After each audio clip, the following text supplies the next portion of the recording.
Hi, welcome to the Gamesplainer. I'm Jeff the Gamesplainer and today I'm Gamesplaining October. So, I am normally in this video doing a top 10 list. I have an issue that last month I only managed to get 6 games played.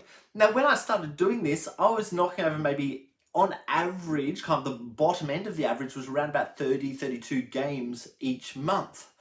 Because of this global pandemic, which we're all super aware of, I haven't had anywhere near the opportunities to go and hang out with gaming people and therefore play games and multiple games in a night, so therefore getting up to my higher numbers, which means I've been really driving hard to get some games played this month. So this month, and hopefully this month only, I may be wrong on that, I may have to take this back, but this is going to be a top 6 list simply because that's the number of games that I have actually played this month. So let's get straight into it. My number 6 game is Quattro. Now, I have only recently done the Gamesplainer, and you'll find that's the case with a lot of the games on this list, but I've played this a couple of times. The way of playing it is really important to understand. On the last game of this I played, I had only one of my snakes built. So the game finishes when someone finishes their 3rd snake.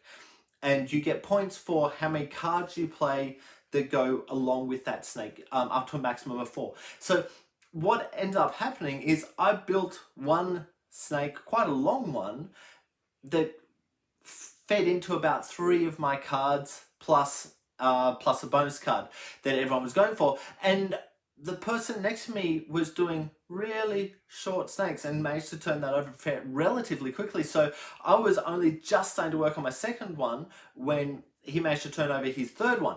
I still won the game because this game is about getting multiple cards working together to help you on particular snakes. If you can get 3 or 4 cards, you're probably going to get 20-ish points for that particular snake. Whereas if you've only got 1 card, you're only getting 4, 3, 5 points, somewhere in that ballpark, quite low. And so what ended up happening was that I won the game even though I only had 1 snake done, even though everyone else had multiple snakes done. And that surprised me, to be honest with you, it surprised me. But if you've got in your head an understanding that I need to have multiple cards that feed into this one snake, you're actually going to do a lot better on this game.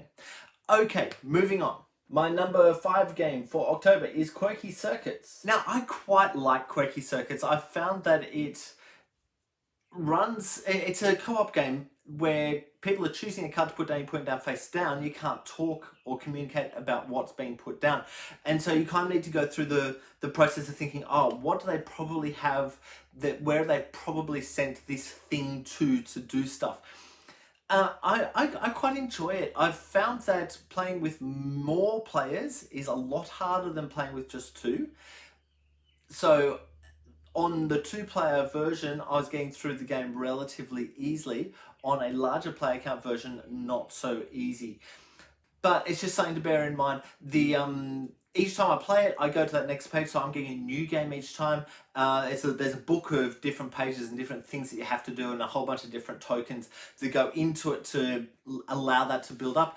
I quite like Quirky Circuits. I think it's a good game. I think we should all check it out and just have it as one of those just relax and play kind of games. Okay, my number 4 game for October is Mariposa. Now, Mariposa is a butterfly game by Elizabeth Hargraves, who also did Wingspan, which I'm assuming majority, if not all of you, will know. If you don't know it, go and check it out. It's really hot from last year.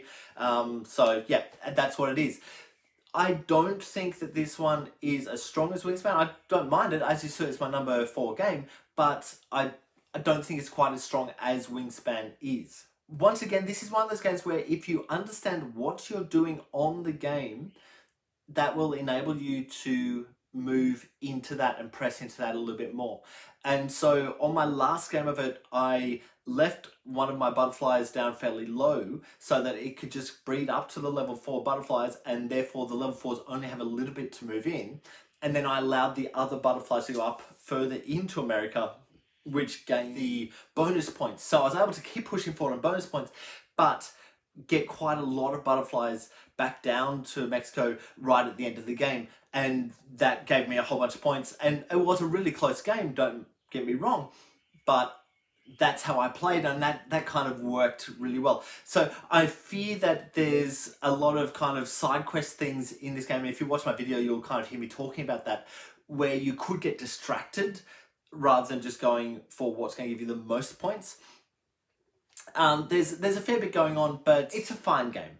Let's leave it at that. Let's move on. My number 3 game for October is Clinic. Now, Clinic is a much heavier game than I was expecting. In fact, I played it with a group of friends, and then I looked at what the actual weighting on it was, and it's weighted at like a 4.2 to 5, somewhere in that ballpark, which is super high. That's an out of 5 rating on Board Game Geek if you're not aware of it. But the rating or ranking of it as such a heavy game is probably fairly accurate. I wasn't aware of that until I started. In fact, I went into my local game shop and said to the guy working there that the Clinic was a good game, but it was super heavy. I wasn't expecting that. And he said, "Oh, that's really good to know. I will pass that information on to anyone who is purchasing it or looking at it, trying to find a heavy game." Good heavy game, but a heavy game. I really enjoyed it. I think we played it wrong. The Gamesplainer is correct, by the way, but I think the actual play of it, we had a few rule issues. Even with those few rule issues, I still enjoyed the game. I think that it would take a couple of plays to kind of really get your head around how to manipulate everything forward. But that's the case with all of those really heavy games, that you kind of, you play a few times to get a feel for it and get it comfortable, and then you can really open up on which way to do things and what's the most appropriate way to do things, or when to get different things in. I really appreciated Clinic, and I think that's a good game. I think you should check it out. So please go ahead and watch my Gamesplay and Gamesplainer for that one. Let's keep moving. My number 2 game for October is Crystal Palace. Now, Crystal Palace took me a while to get it to the table. It had been sitting on my pile of games for quite some time before I actually managed to get it to the table. I pulled it out a few times and tried starting to read the rules, but the board is made up in such a way that there's a whole bunch of small boards which go on different sides depending on your player count. I really appreciate that, but as someone who is trying to learn a game, it's really hard because there's a whole bunch of stuff going on before you even get to reading how to do things. And each of those little boards does something different. So each of the boards has its own little rule thing going on with it. So it took me a while of I got the rules out and tried reading, oh no, I can't do that. I got the game out, I put the board out, I was like, oh no, I can't read. And that took a few times to get through that way, to kind of really understand what the rules were about and really get it and then play it. Once I've played it, however, it's actually not as hard as the reading of the rules was. So there is that. Have a look at Crystal Palace. Let's move on. My number 1 game for October is Scythe. I haven't played Scythe in a while. I'm so glad that I did. I really enjoyed it. I did find, however, that my play of it this time, I was a little bit lost as to the way to do things. We actually included a lot of the expansion material this time. I hadn't played with that before. I really enjoyed it. I appreciated it being there. I found there was some different ways to play. I did still win the game, but I was all the way through thinking, I can do that, but that's not what I usually do. The usually do on Scythe, I think, can be a downfall with your thought process. What you actually need to do is look at what the country in front of you is and what they can do, and then play into that rather than just playing the same way each time, because some of the countries are not able to play or don't play anything quite as well that way, but they play this really well. So there's a real push-pull on which way to play this game. And I think that understanding that and knowing that going in is really important, rather than just trying to play it the same way every time. I think that's really the best part about Scythe. This is why Scythe is such a good game, is because each time you play it, if you have a different faction in front of you, you have to play it differently. It's also relatively easy to learn, so if you've got people who haven't played before, you can say, okay, there's only really 4 things you can do, but do make sure, and I think we forgot to say this to one of the players, because it's been a while since a few of the players have played, whatever you do on the top line, you must do, if you're going to do the bottom line, you must do in the same quarter of the board. You can't do a top line here and a bottom line there. It has to be on the same spot.